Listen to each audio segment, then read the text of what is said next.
सध्या एक मोठी बातमी समोर येत आहे। बुलढाणा जिल्ह्यातील मलकापूर राष्ट्रीय महामार्ग क्रमांक 53 वर असलेल्या नायगाव फाट्यानजीक बायोडिझेल पंपाच्या टाकीत गुदमरून 2 तरुणांचा करुण अंत झाला आहे। यामध्ये एक तरुण गंभीर जखमी असून त्यावर सध्या उपचार सुरू आहेत। हे तरुण या टाकीत नेमके का गेले होते याबाबत शंका कुशंका व्यक्त केल्या जात आहे आणि या घटनेमुळे एकच खळबळ उडाली आहे।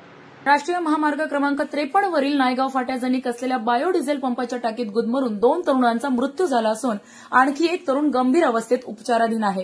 गुरुवारी रात्री 10:30 वाजताच्या सुमारास ही घटना घडली।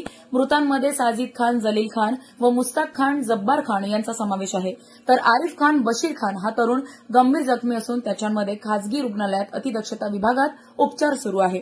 तिघेही मलकापूर शहरातील मोमीनपुरा पारफेट प्रभागातील रहिवासी असल्याची माहिती पोलिसांनी दिली। सदर तरुण गुरुवारी रात्री 9:30च्या सुमारास घरून बाहेर पडले होते। त्यानंतर रात्री 10:30च्या सुमारास पंपावरील टाकीत गुदमरल्याची माहिती यांच्या नातेवाईकांना मिळाली। मृतदेह उपजिल्हा रुग्णालयात आणण्यात आले असून गंभीर अवस्थेतील आरिफ खानला आयुष्यमान रुग्णालयात दाखल करण्यात आले आहे। घटनास्थळी उपस्थित नागरिकांच्या माहितीनुसार नायगाव फाट्यानजीकचा हा बायोडिझेल पंप गेल्या काही काळापासून बंद होता।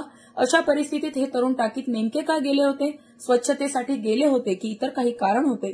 याबाबत विविध शंका व्यक्त होत आहेत। या घटनेमुळे संपूर्ण शहरात एकच खळबळ उडाली असून पोलिसांनी याबाबत चौकशी सुरू केली आहे।